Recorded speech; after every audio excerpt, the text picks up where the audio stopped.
No bull. Michael Jordan hints he'll return. Thank you so much this morning. Good morning. Whatever you do, do not open that door. Mr. Roker, Al, it is such a pretty morning, isn't it? Perfect fall morning. 47 past the hour. We're back after this. But isn't in America and in politics, isn't spinning? What is spinning, Charlie? Like Babyface forgot his razor. A definite new look for you. What are you going for? Other than that, it's kind of quiet around the country. We like quiet.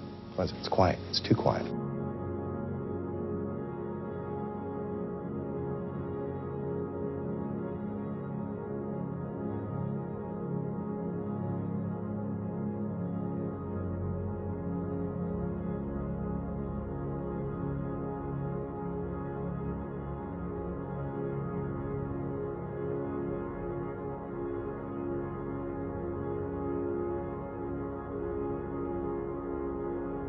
New York City, 5 proud boroughs sitting where the Hudson River meets the Atlantic Ocean.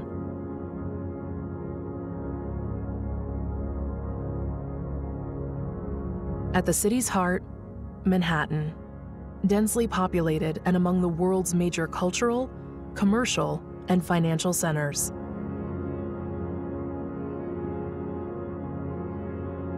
With over 8 million people living in New York City, 1 in every 38 people in the United States call this city home.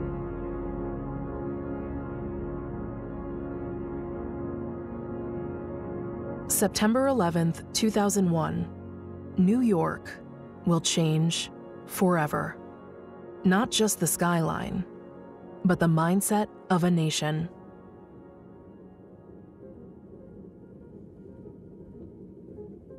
Ready for takeoff that morning at Logan International Airport, Boston, are 2 commercial passenger planes, American Airlines Flight 11 and United Airlines Flight 175, just a regular route to Los Angeles. Hard to believe today, but not one person had to remove their shoes, empty their pockets, or pull half their belongings out of their carry-on in order to get to the departure gate to board. No plane ticket was required to walk to any departure gate in the airport. Friends and family, anybody, could see you off or could be waiting at the arrivals gate for you on landing. Before the events of this fatal day, airport policy actually allowed utility knives of up to 4 inches in length on board in passengers' hand luggage. Despite setting off alarms and being searched more thoroughly, the hijackers successfully made it through airport security in Boston, armed with box cutters and knives.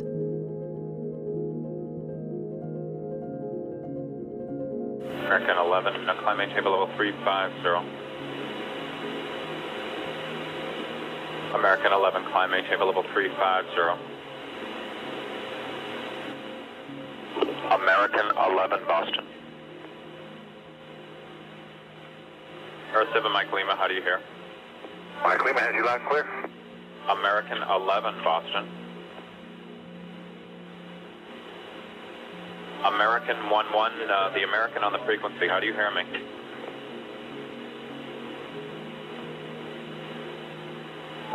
This is Adam.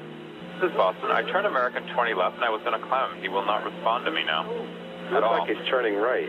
Yeah, I turned him 20 right. Oh, okay. And he's only going to, I think, 29.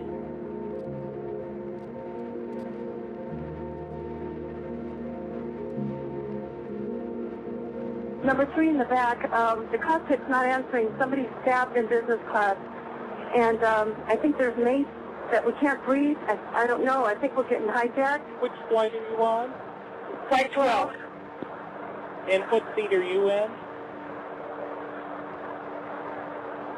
Ma'am, are you there? Yes. What seat are you in? Ma'am, what seat are you in? We just left Boston. We're up in the air. I know. We're supposed to go to L.A., and the cockpit's not answering their phone. Okay, but what seat are you sitting in? What's the number of your seat? Okay, I'm in my jump seat right now. Okay. At 3R. Okay, you're the flight attendant? I'm sorry, did you say you're the flight attendant? Hello? Yes, hello? What is your name? Hi. You're going to have to speak up. I can't hear you. Sure. What is your name? Okay, my name is Betty Ong. I'm number 3 on flight 11. Okay. And the cockpit is not answering their phone. And there's somebody stabbed in business class, and we can't breathe in business class. Somebody's got mace or something. Our number 1 has been stabbed, and our 5 has been stabbed. Can anybody get up to the cockpit? Can anybody get up to the cockpit? Okay, we can't even get into the cockpit. We don't know who's up there. Is anybody still there? Yes, we're still here. Okay. I'm staying on the line as well. Okay. Have you guys called anyone else? No. Somebody's calling medical, and we can't get a stop.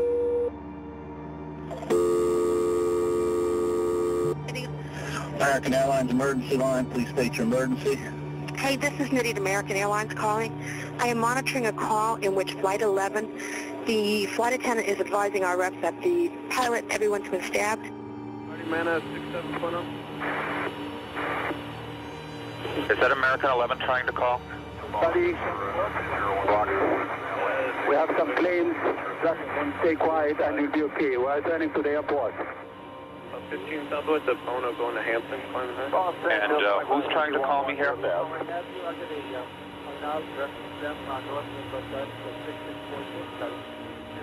American 11, are you trying to call? Nobody move. Everything will be okay. If you try to make any move, you'll injure yourself and the airplane. Just stay quiet.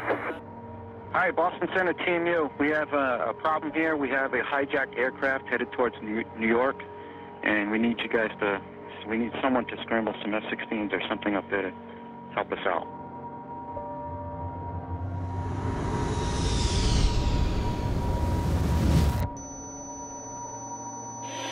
Kennedy Tower reports. Are you serious? Kennedy Tower reports that there was a fire at the World Trade Center. And that's the area where we lost the airplane.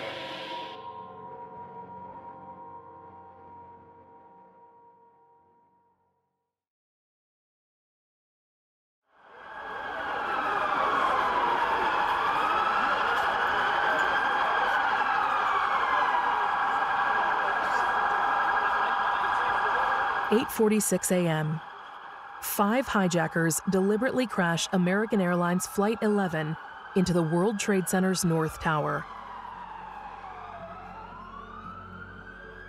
Oblivious to what was about to happen, in the windows of the World Restaurant at the top of the North Tower, 100 innocent people were attending a conference. Among them was 31-year-old Christopher Hanley, who made one of the first recorded calls to 911 emergency services that day. Yeah, hi. I'm on the 106th floor of the World Trade Center. We just had an explosion. The 106th floor? Yes. 106, okay. We have smoke, and it's pretty bad. We can't get down the stairs. All right. We have about 100 people up here. Do not leave, okay? There's a fire or an explosion or something in the building. All right, I want you to stay where you are. Yes. All right, we're there. We're coming up to get you. See the smoke coming up from outside the windows down? All right, we're on the way. Just sit tight. All right, just sit tight. We're on the way. All right, please hurry. With no prior threat or government security intelligence warning, a terrorist attack was unexpected. So the common consensus both inside and on the ground was that an unexplained explosion had rocked the North Tower. The brutal truth was that American Airlines Flight 11, while traveling at upwards of 460 miles per hour, had hit the north face of the building, creating a catastrophic chasm in the World Trade Center tower between floors 93 and 99. Flight 11's trajectory reached the very center of the North Tower, cutting through the 3 blocks of staircases in the process. Above the impact point at floor 93, every person's route to safety was destroyed. The reality? 1,344 lives were in mortal jeopardy. On the streets, confusion turned to panic. In footage captured by Joshua Good, students stand on top of a building, speculating about what actually is happening in the North Tower. How could a plane crash in the World Trade Center in the mid-morning? Fucking, I guess I didn't see it. Planes can't fly that low. It would have hit like... They say on paper right now. I mean, no, they're not sure what it is. He's saying it might be.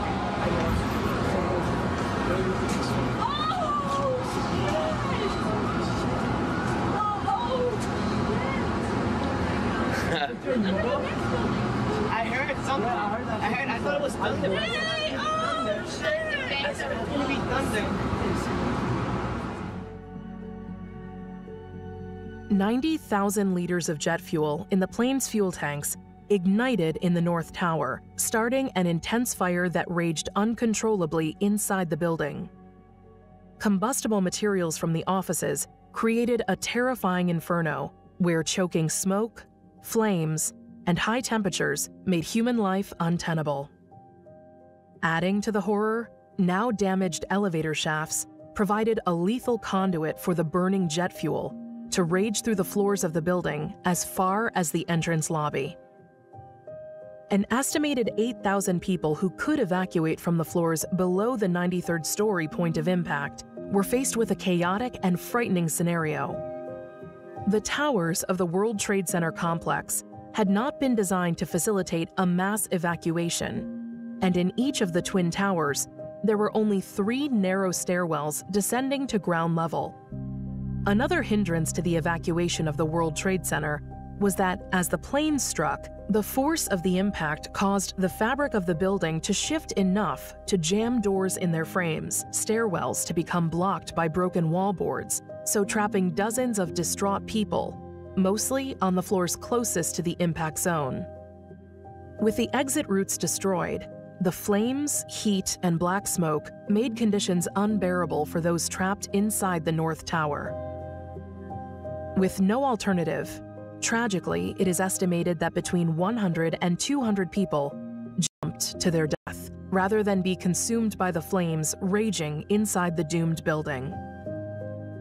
Caroline Dries, a former NYU student, watched the events unfold from her bedroom window.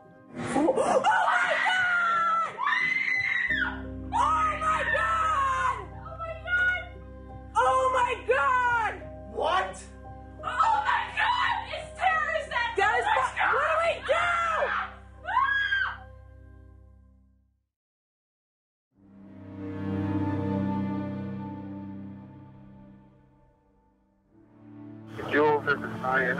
Listen, on an airplane that's been hijacked. If things don't go well, it's not looking good.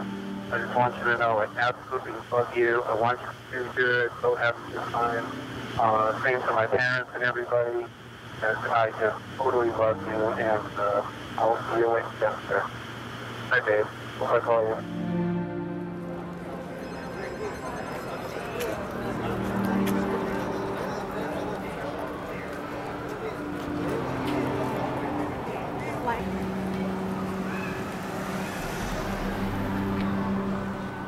At 9:02 a.m., orders are given for both towers to be evacuated.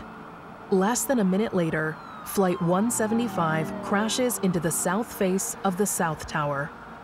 With New York being a center for media output, television journalists and their teams were on the spot, scrambling for information and reporting live from as close to the location of the disaster as possible. Have you seen any evidence, Elliot, of people being taken out of the building? You say that emergency vehicles, or the concern is human loss. Holy fuck! Oh my God, another plane has just hit. Oh, another one just hit.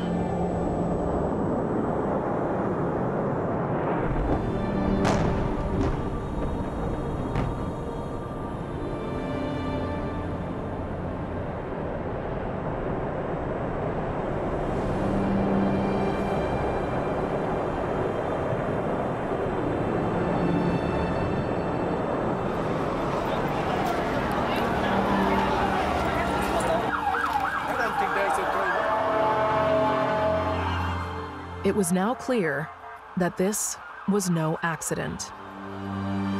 Initially, after the attack on the North Tower, workers, staff, and visitors in the South Tower were told to stay where they were. after the second crash, a mass evacuation began in the South Tower, below the impact zone of stories 77 to 85. Confusion reigned. Even though one of the stairwells in the South Tower was undamaged, as the plane had hit the building at an offset from the vertical center line and could therefore be a route to safety, it was filled with choking black smoke, leading many to mistakenly make their way upwards towards the roof for a rescue that never materializes. Tragically, too, individuals heeded the instructions given by 911 telephone operators and earlier building-wide announcements to stay put.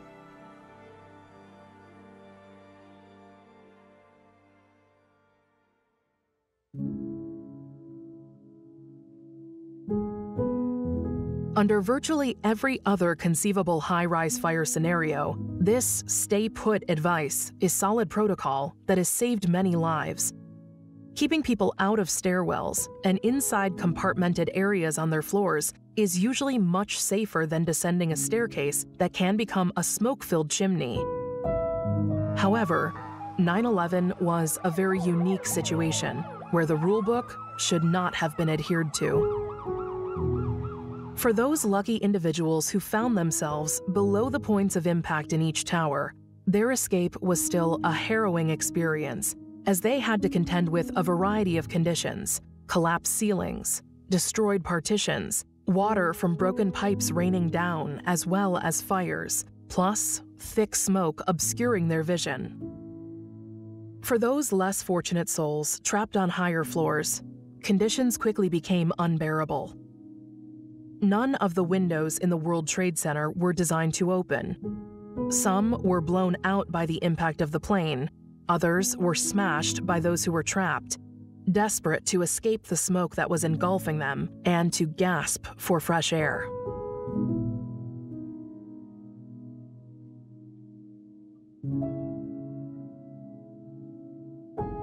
Arguably, the most poignant image is the falling man. This photograph, shot by Richard Drew, contrasts with others of a similar nature from that day. In the picture, this unnamed man seems to have adopted a body position like an arrow. Although he has not chosen his fate, he appears, in his last moments of life, to have embraced it. If he were not falling, he might very well be flying. Is this stoicism, willpower, a portrait of resignation, or something else? A terrible dilemma? A choice made for freedom?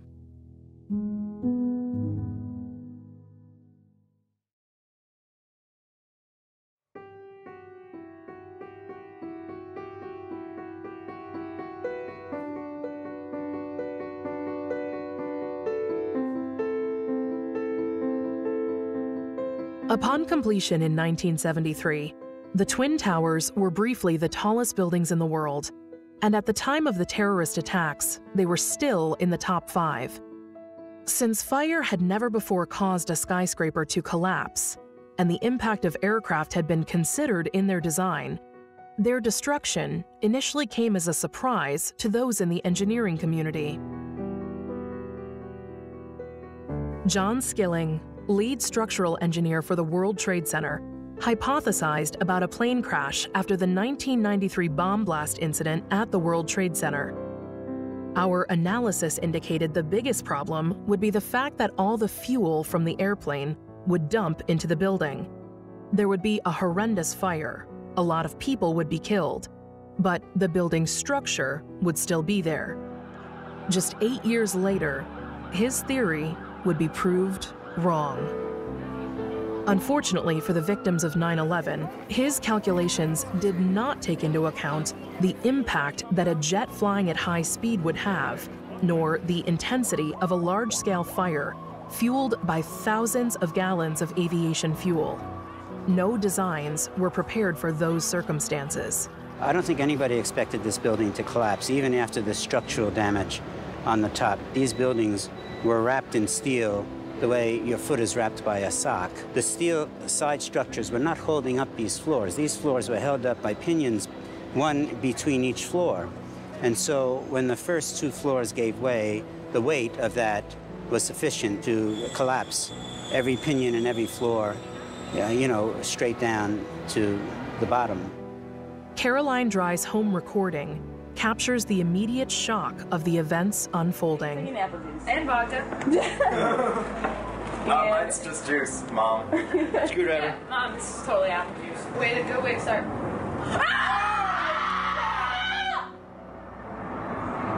Oh! Oh my God! Oh my God! Meg, just hang on. No. So cute. Oh, look at the window. Shut the window, shut the window.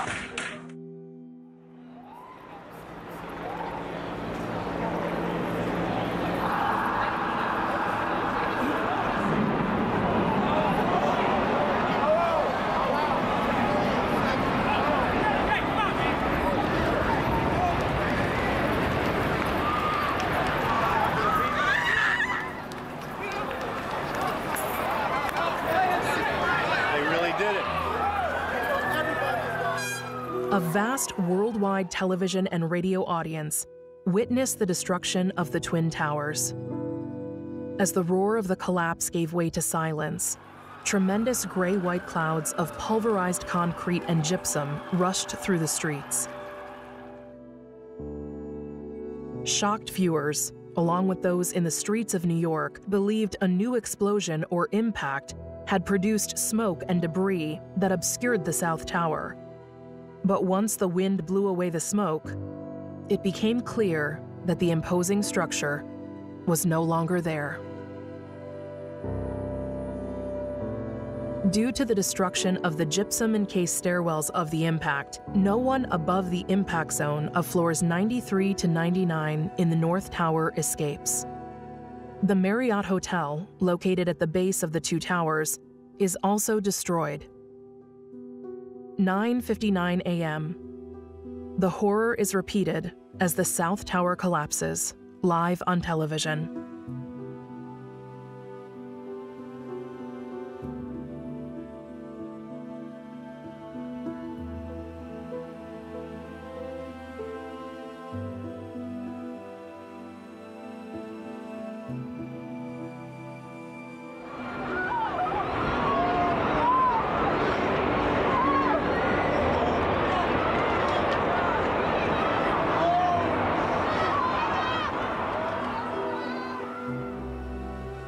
(11 a.m.) Mayor Rudolph Giuliani calls for the evacuation of Lower Manhattan, south of Canal Street, including more than 1 million residents, workers, and tourists, as efforts continue throughout the afternoon to search for survivors at the World Trade Center site. I feel terrible for the people that we lost, some of whom I talked to just 15 minutes before we lost them. And the city is going to survive. We're going to get through it. It's going to be a very, very difficult time. I don't think we yet know the pain that we're going to feel when we find out who we lost. But the thing we have to focus on now is getting the city through this and surviving and being stronger for it. 8:30 p.m. President Bush addresses the nation. Make no mistake, the United States will hunt down and punish those responsible for these cowardly acts.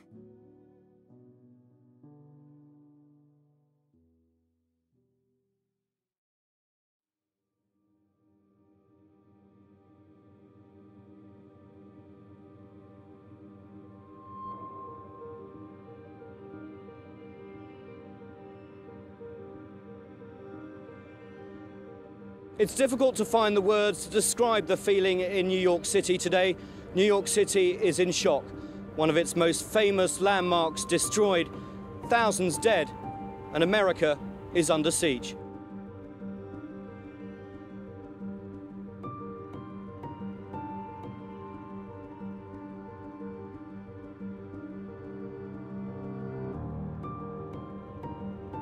I felt horrified because it's like you don't know what's coming. They kept saying another plane coming, and all you hear was this rumbling. People was crying. People was jumping out the window. They was waving, like trying to like say, "Help me!" Like you see their arms, and then you saw the man jump down, and he just Everybody was jumping. It was crazy.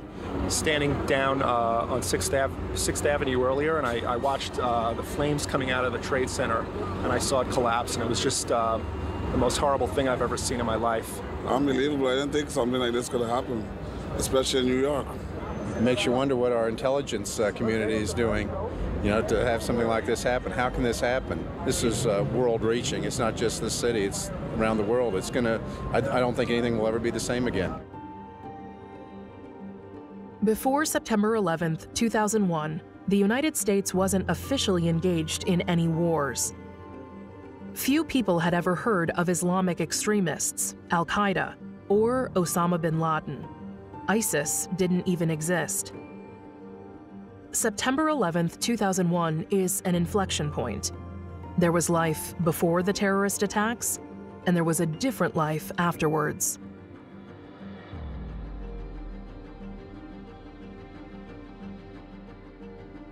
The shock and horror of 9/11 wasn't confined to days or weeks. The attacks cast a long shadow over American life, and its repercussions are still felt today.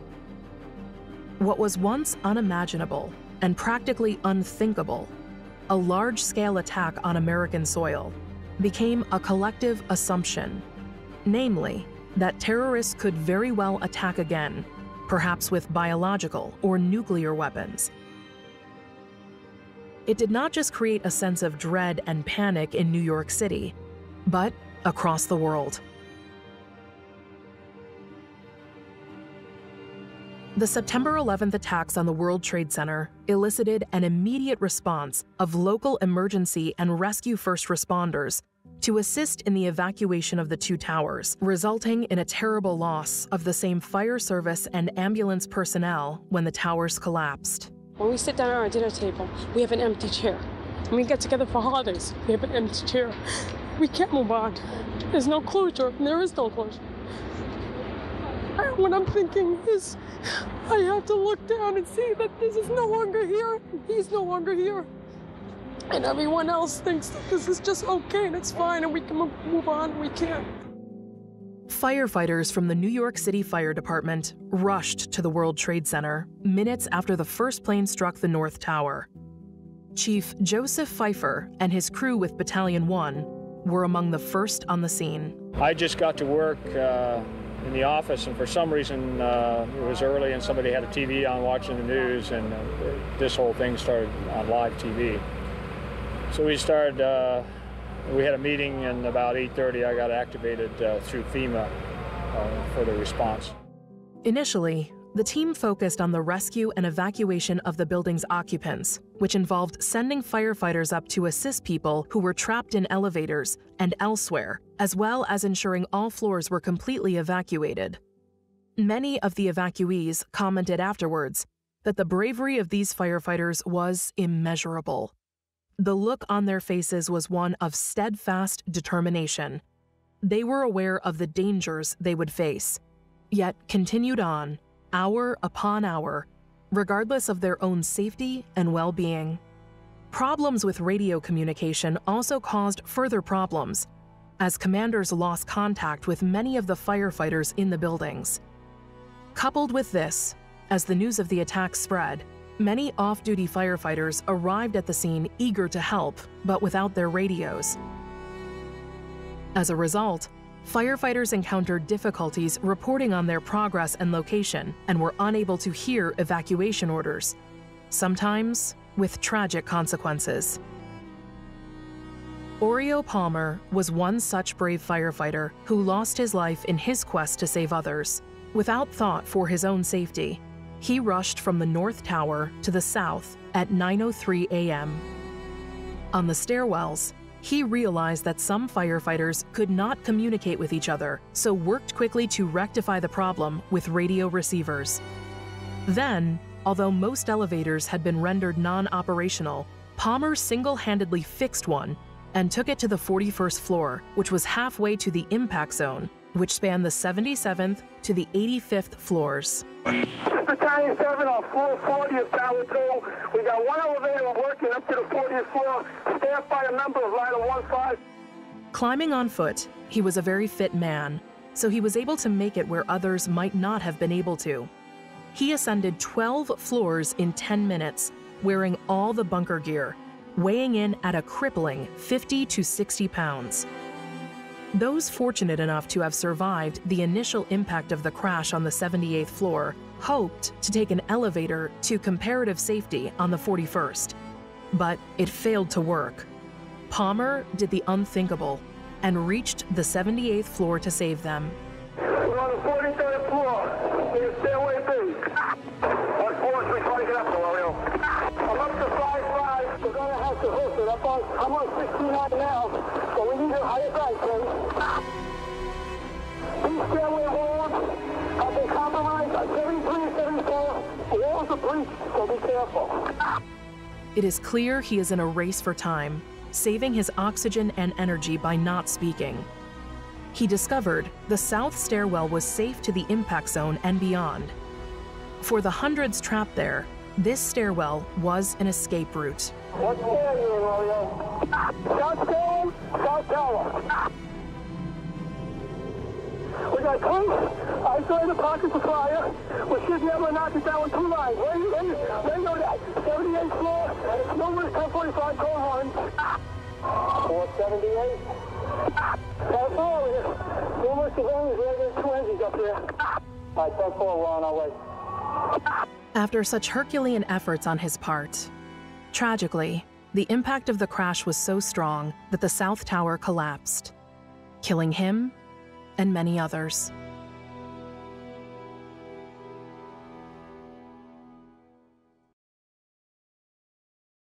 All I can tell you is that just put yourself in that position. It was your family member.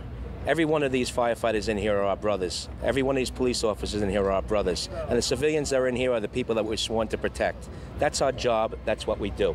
And as far as I'm concerned, I treat every person in there as my personal family, and every firefighter does the same thing. Our job is to go in and do what we have to do. We tell them the rest. They do get their rest. We tell them to sit down. We have guys lined up over there, thousands of firefighters and fire officers lined up over there with police officers waiting for the opportunity to go in. We have to hold them back because we don't want to create a situation where, because of the structural defects, etc., where they're going to be put further in danger, and maybe during the recovery process, we wind up endangering someone else. That's our worst fear right now. Volunteers quickly descended on Ground Zero to help in the rescue and recovery efforts. At Jacob Javits Convention Center, thousands showed up and registered with the authorities. Construction projects around the city came to a halt as workers walked off jobs to help at Ground Zero. The amount of rubble, and actually what we were trying to do was dig out a fire truck that was on the street buried. I really thought I was going to just die yesterday. Like, I just thought I was going to stop breathing. I was thinking of leaving. And then I saw these guys, you know, coming back that are supposed to take 1.5-hour shifts, and they're not coming back because they refuse to give up. And then I thought, like, these guys are staying, and they need medical attention. I mean, these firemen and these police officers, and if they could stay, I could stay. And you know, just droves and droves of firefighters and EMS people and city workers, you know, MTA workers and Verizon people, and you know, just a lot of people that look dog tired. Have been, you know, working hard hours trying to do whatever they can to clear people out and find whoever might still be alive. There was, I think, one gentleman they were still in touch with on a cell phone who was buried in a car that they were trying to get to. So we kept digging, and as we were digging, it was a big explosion, a bang, you know, and within 10 minutes we kept digging, and they started pulling everybody out. Believe me, after going in there, we're still standing. It doesn't look like it. It looks like everything's down, everything's gone, but we are still standing. You got to see these people. Like, there's no such thing as having one hero anymore. Search and rescue efforts and making the site of the Twin Towers safe in the immediate aftermath of 9/11 involved iron workers, structural engineers, asbestos workers, boiler makers, carpenters, cement masons, construction managers, electricians, insulators, machinists, plumbers, and pipe fitters, amongst other professions. 400 working dogs were also deployed in the quest to find survivors. Sadly, only 20 survivors were pulled alive from the rubble. You spoke to him then while he was watching the first, and what was that like? He said it was really chaotic. He said a plane just went through the building. He said, Rachel, I just watched somebody jump or get pushed or fall right out of the building, out of One World Trade. He's like, it's chaotic here, and I work for Bloomberg News, so I said, can I get anyone on the phone to talk about what you're seeing? And he was like, you don't understand, it's chaotic, and none of them ever knew that it was a terrorist attack. They all thought it was an accident. No one ever knew. And they were all still on the phone right before the second plane crashed. If I think about it, they had no time to get out, they had no time to run, but I still am, of course, keeping hope. And was he on the phone to you when the second plane? He was on the phone to me about 2 minutes before the second plane went in. And you never heard from him again after that? I called back and his phones were dead. I don't know what else to do. I'm just going from place to place. This was my fiance. I planned my whole future out with this person. If I don't find him, I have to start all over again. It's taken me my entire life to find him, and I don't know what I will do without him. Please, please help me find him. Right here.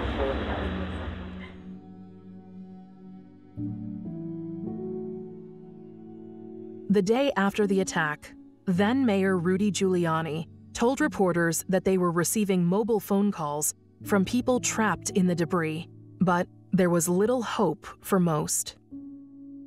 An extensive compensation program was quickly established by Congress in the aftermath to compensate the victims and families of victims of the 9/11 attack, with tremendous amounts also raised by the public. Americans have many questions tonight. Americans are asking, who attacked our country? The evidence we have gathered all points to a collection of loosely affiliated terrorist organizations known as Al-Qaeda. Our message to them is clear. No matter how long it takes, America will find you, and we will bring you to justice.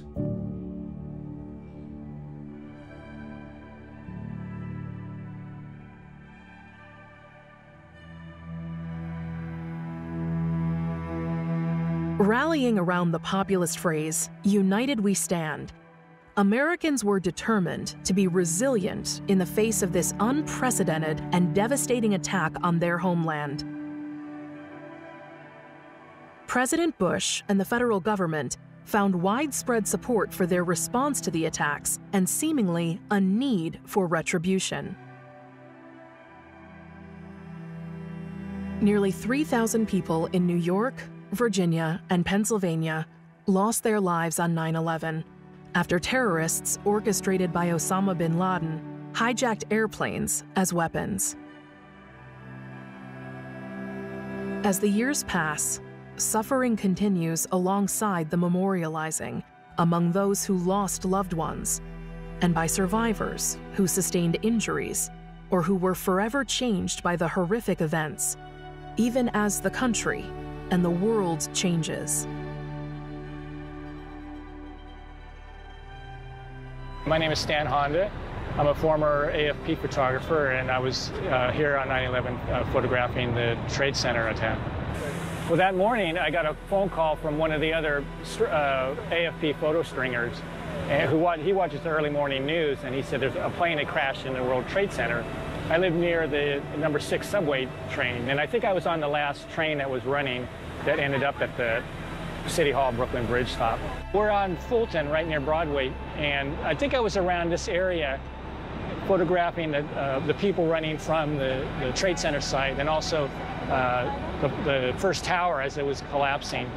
You could see this cloud of dust and debris and smoke coming between the buildings through the streets and toward where I was standing. So that was pretty frightening.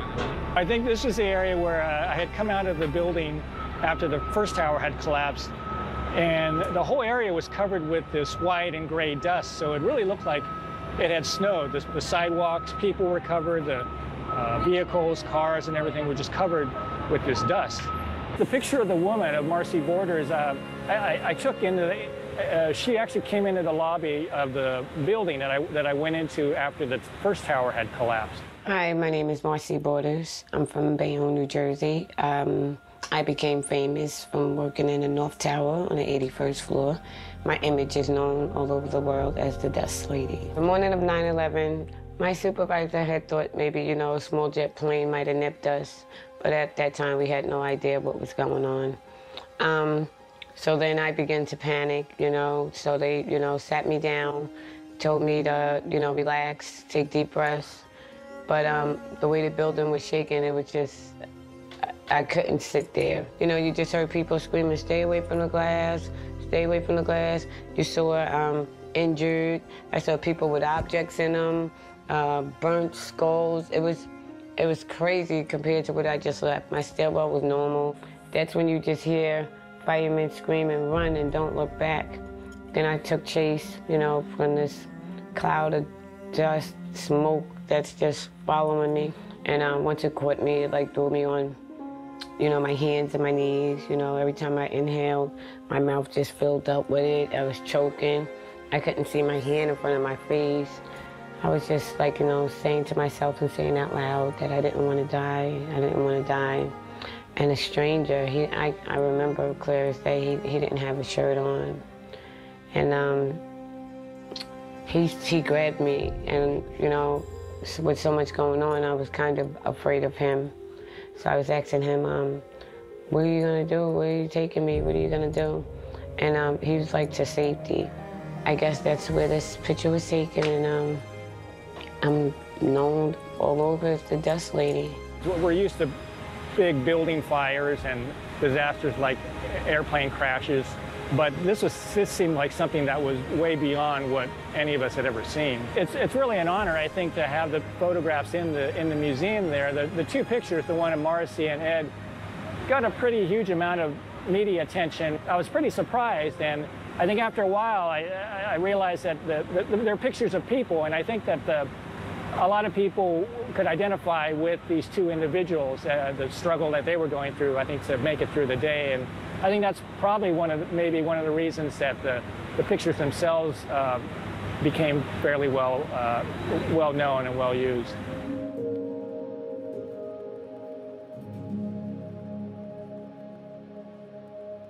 Now, the site of the New York City attacks is home to One World Trade Center, the tallest building in the Western Hemisphere. Plans for the World Trade Center rebuilding started in July 2002, which was headed by the Lower Manhattan Development Corporation. There was division among members of the public, architects, and political leaders as to what an appropriate new World Trade Center would look like. Understandably so, as with so much at stake for so many, it had to be right. The inspiring structure, which saw completion completed in 2014, acts as a marker of resilience in the face of tragedy.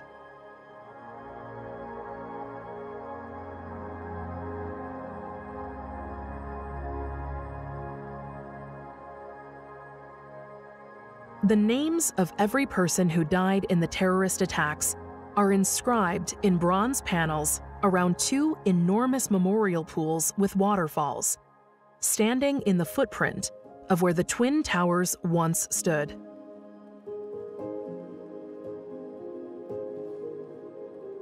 A Callery pear tree that miraculously survived within the rubble of Ground Zero, now known as the Survivor Tree, stands tall and thriving nearby. A symbol of strength and resilience here and elsewhere. Each year, the 9/11 Memorial gives seedlings from the Survivor Tree to communities that have endured tragedy.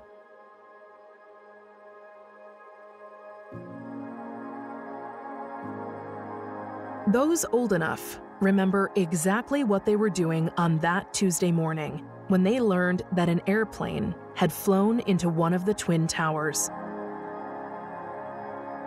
It is one of those pivotal moments that has shaped America. For many, it was the moment when neighbors became brothers, stopping what they were doing to contribute time, money, and other resources to those directly impacted by the attacks.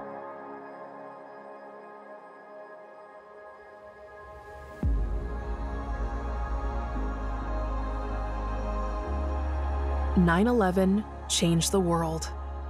20 years after the event, the attacks of September 11th, 2001 are still fresh in the memory of the world.